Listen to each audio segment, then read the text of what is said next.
Monday, October 24th, the KSRX WSR-88D operated by the National Weather Service in Tulsa, Oklahoma, will be down for approximately 2 weeks for an important upgrade. Technicians will refurbish and replace the pedestal, one of the most critical components of the radar, which is necessary for antenna rotation and positioning to capture data in all directions. The radar and pedestal were designed to last 25 years, and this radar has exceeded its lifespan. This maintenance is necessary to keep the radar functioning for another 20 years or more. The pedestal refurbishment is the third major project of the NEXRAD Service Life Extension Program, SLEP, a series of upgrades that will keep our nation's radars viable into the 2030s. The National Weather Service, the U.S. Air Force, and the Federal Aviation Administration are investing $135 million in the 8-year program. The first project was the installation of the new signal processor, and the second project was the refurbishment of the transmitter.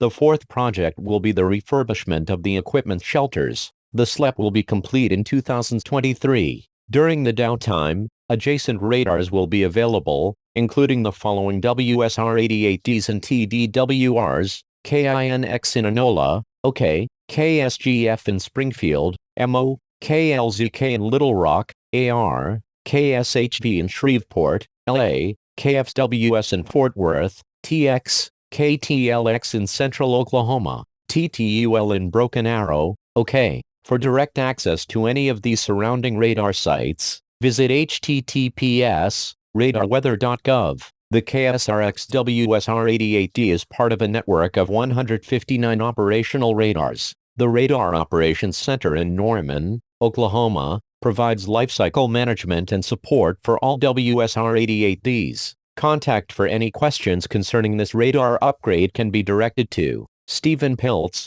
meteorologist in charge. Stephen Piltz at NOAA.gov. 918-838-7838. The National Weather Service in Tulsa, OK, can be found at WeatherGov Chelsea, and on social media at Twitter @ComNewsChelsea and Facebook @ComNewsChelsea. The 2022 growing season should come to an end across northeast Oklahoma and northwest Arkansas tonight and into Tuesday morning.